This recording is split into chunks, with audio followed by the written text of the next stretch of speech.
my dear student. Hello, sir. How are you feeling today? Okay, sir.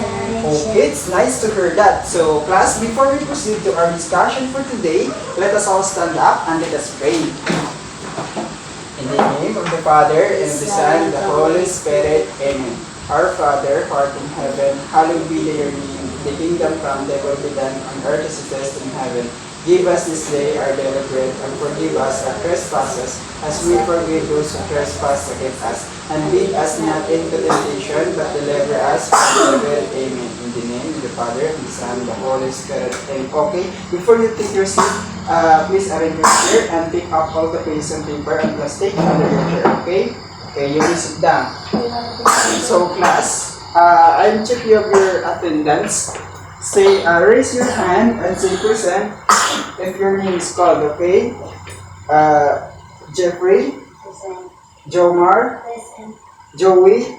Okay, I'm happy because you are here 100% present. Okay, very good, class. So now, class, I have here a different pictures. I don't know how. Okay. So, okay, class. I have here a different picture. All you need to do is guess the picture. What are this picture? Okay, this one. Okay, very good. What picture is this? Okay, cat. And this one, police. And this one, pencil. And this one, okay, very good, bag.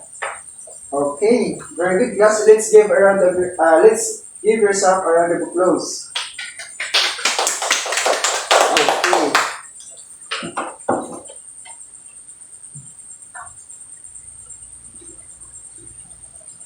So now, class, based on the picture I shared to you earlier, what do you observe? It's things or a person. So, now, class, do you know what is our topic for today? None? Okay, so since no one answered, so our topic for today is about noun.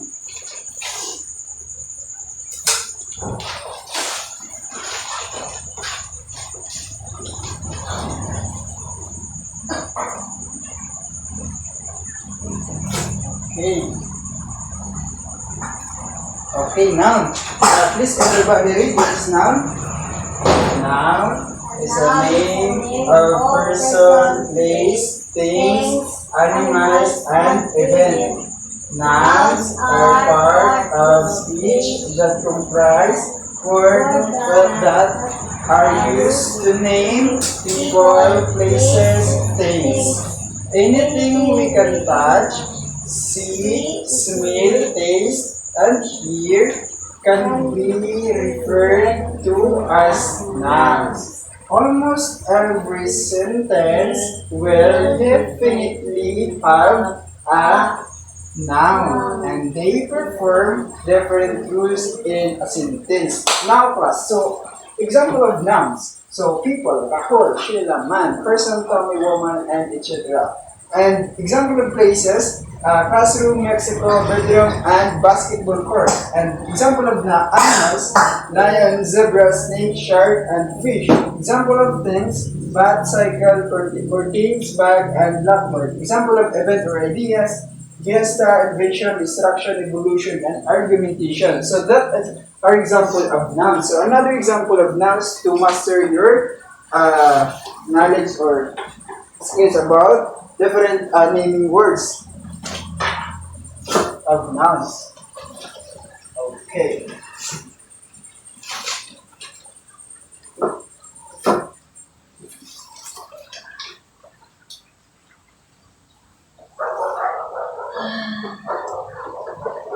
So again, class, what's this picture? Picture and this one? This is the name of person. Example, another example, hospital, school, and this example of the name of place. This one, pencil. This example of Yes, very good, Jomar. Thanks. And this one, dog. And this one, cat. Yes, this is an example of yes, Jeffrey, animals. And this one, swimming. And this one, vacation. Okay, very good. This is example of event. Very good. Let's give a round of applause. Okay, now class. We will have a game. Are you excited about the game? Okay, very good. I'm happy because are you excited? So our game is called Pabitin. Are you familiar Pabitin? No? Also, this is a Pabitin. A different picture we're hanging the Pabitin. All you need to do, I will group you into three. This is the group 1 and the group 2 and group 3. You come in front and pick one picture. We're hanging the Pabitin, and after you pick, keep the picture and okay, let you come in front to pick one picture. Sige mo ito. Sige mo one kung saan ang picture. Kaliwat mo. One picture, hantin mo. Okay, sige kuha. Ito, kaligit lang isa. Ikaw. Ito, sige kuha. Ikaw. Sige. Wala yung okay. Okay, so now class. Sige.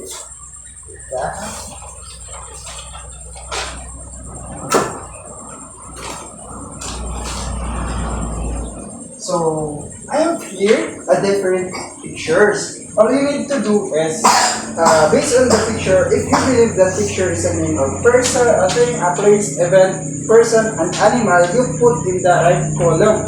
For example, it's animals. What's the animal? Oh, okay, you put this there, here. Okay? Okay? Are you ready? Okay, you start now. So put the picture in the right column. Okay, you put it down. May network. Bila pa. So, diba? Ayun. Oh, baliktad. Baliktad.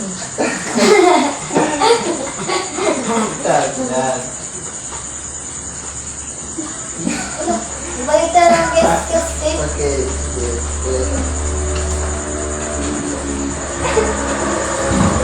Hey, so, are you sure you put on the correct columns based on the picture you pick? Okay, very good. Your answer are correct. This is the example of things, and this is the name of things. And this what is the name of this? Yes, sharpener. And this one is the name of person. This is a lawyer. And this one is the name of animal, and this name is bird. Very good, yes. So now,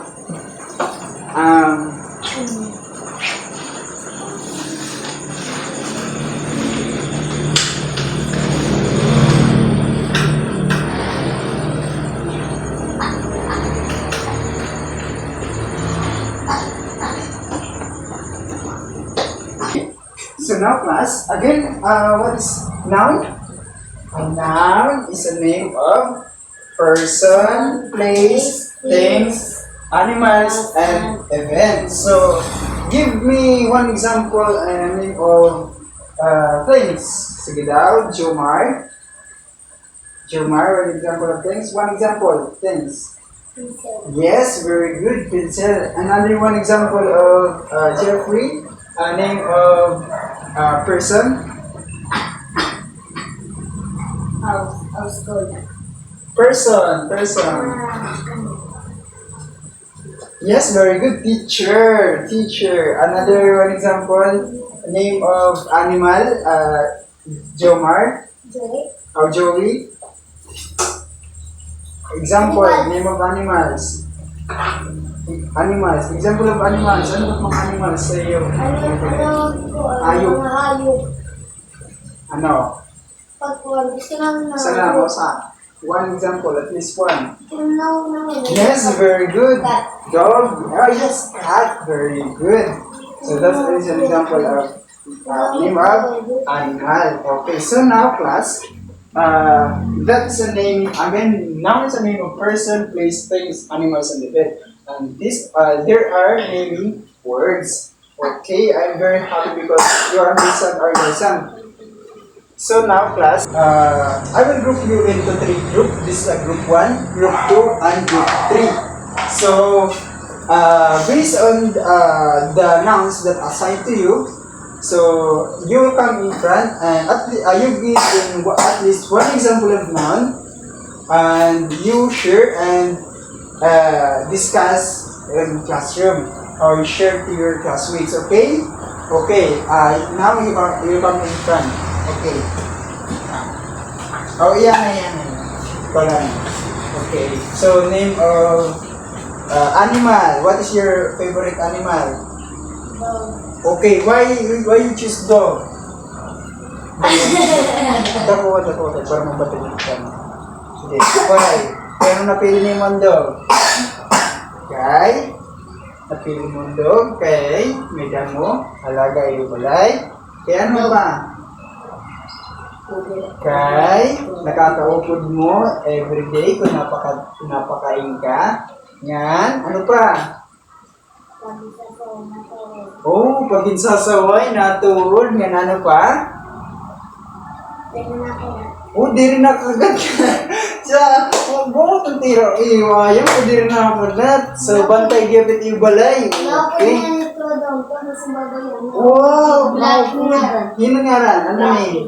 Blackie. Okay, taga natin palakpak. Let's give it sa... Okay, next. Jeffrey. Name of person, at least one example. What's your favorite person? Name of person. Father. Kaya ano father? Kaya ano? Di rin nag-isog. Wow, tantiya father. Kaya ano man? Kaya ano di rin nag-isog? Kaya di rin ka mo nagpipinasaway. Kaya ano pa? Oh, di rin naglinuya. Kaya ano man di rin naglinuya? Para diri bagon. Okay, taga natin palakpakan. Let's give 3 claps for Jeffrey. Okay, next, Joey. Give me at least one example name of things. Ano mo favorite things? Okay, ito bang? Sige, pencil. Kaya ano pencil? Okay, ginagamit natin pagsurat sa eskwela. Ginagamit natin eskwela pagsurat kay para syempre pag nasa ng teacher na okay, please write on the board. Okay, susurat na action tayo gagamit kung ano papahimok teacher natin, papasalpikan natin teacher. Okay, taga natin palakpakan na 3 class for Joey. Okay, thank you, my dear student. So, all your answers are correct. Okay. So now, class.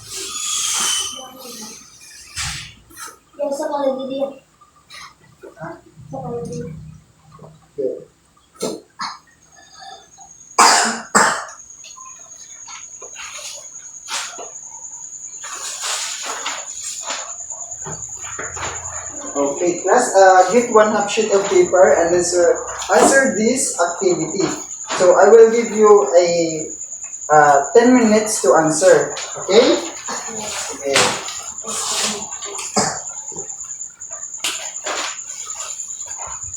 Okay, thank you. Okay, answer. Okay, Joey, answer.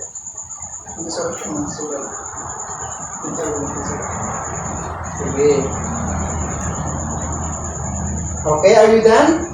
Yes. Okay, very good. Okay, please pass your paper. Alright, very good. So now, I will group you into 3.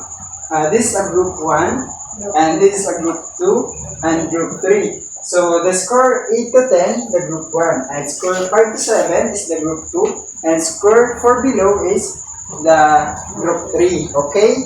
Okay, sige. For the group 1, your activity is here.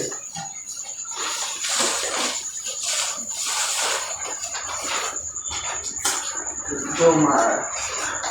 Your activity is here.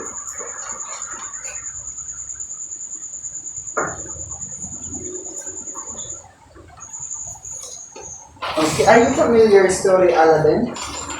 Aladdin story? No? No? Okay. Here. So Aladdin story. Please read. Let us read Aladdin story. So once upon a time, okay. I mean, the instruction is this identify nouns. So you all need to do is you need to identify what is the noun in the story. Okay. So I will give you a 10 minutes to answer. So again, let us read. Once upon a time, there was a widow with her son named Aladdin. One day, his uncle came to visit them and offered Aladdin to work for them. As soon as they agreed, Aladdin and his uncle went to a cave that is full of treasures, but his uncle was afraid to go inside the cave, and he saw many treasures. His uncle instructed him to get the jewelries and gold lamp. When Aladdin found everything that his uncle asked for, he handed some of the jewelries to his uncle, but instead of helping him out of the cave, his uncle asked for the gold lamp. Aladdin felt that he was being tricked by his uncle, so did not give everything to him. His uncle got angry, so did not give everything to him. The small opening of the cave with a big stone. Aladdin was very frightened because the cave was so dark. He held the lamp and decided to light when the genie came out of the lamp and said, "Master, shall grant you 3 wishes." Aladdin tried his first wish and said, "I want you to bring one back home." After a few seconds, he saw his mother at home counting the gems and gold coins that he brought. His second wish was to make them rich and happy. One day, Aladdin showed the daughter of the Sultan and fell in love with her. He showed her the princess with richness and soon enough. The Aladdin became so rich, and with Aladdin was alone, Uncle came to a palace dressed as a trader. He sold the princess with the magical lamp in exchange to a very shiny lamp. The princess did not know that their old lamp was magical. When Aladdin arrived back, the princess went to Aladdin's uncle and managed to give him a potion. When he fell asleep, the princess got the lamp back and turned into Aladdin and wished to keep my uncle inside an enchanted shell where he could ponder and ask for forgiveness. Where he could, years later, Aladdin took the place of the Sultan and brought prosperity to the entire kingdom. Aladdin and his beloved princess lived happily ever after. Okay, so for that's your activity for the group 1. And for the group 2,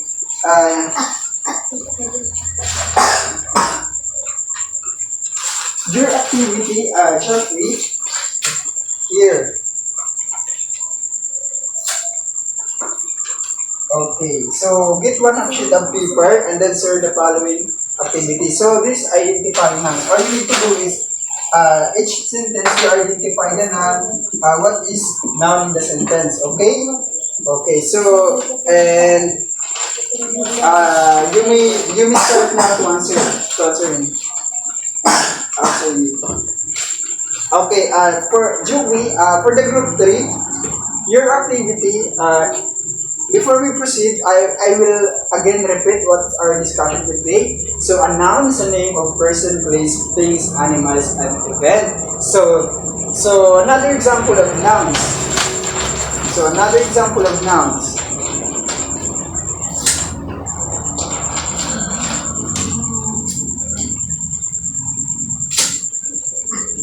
Okay, so here, actually, the group 3, nouns are name of person, place, animals, and event. Example, baby. So this is a name of person, and this one is gym, and this is example of place, and this is a table, and this is an example of things.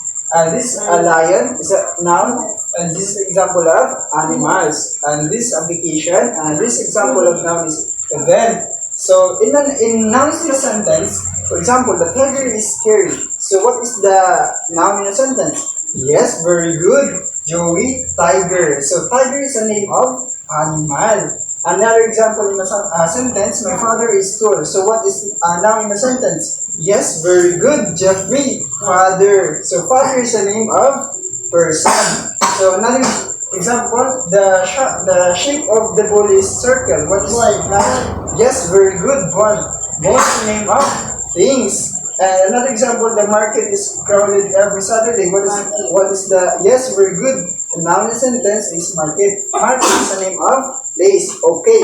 So for your activity, the group 3 here. So I will give you 10 minutes to answer.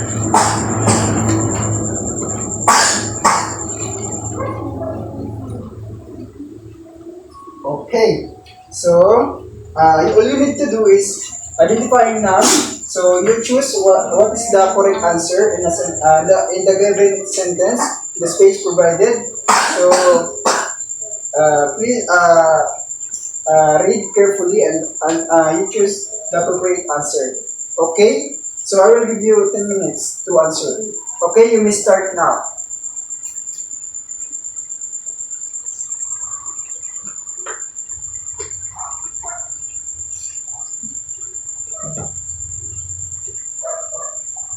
Okay, are you done? Okay. Please pass the paper. Right? Okay. So that's end of our discussion for today. So I hope you learned something a lot. And before we go, let us all stand up and let us pray. In the name of the Father, and the Son, and the Holy Spirit. Amen. Our Father, who art in heaven, hallowed be your name. The kingdom come, thy will be done on earth as it is in heaven. Give us this day our daily bread, and forgive us our trespasses, as we forgive those who trespass against us. And lead us not into temptation, but deliver us from evil. Amen. In the name of the Father, and the Son, and the Holy Spirit. Amen. Goodbye, class. Goodbye, sir. Okay.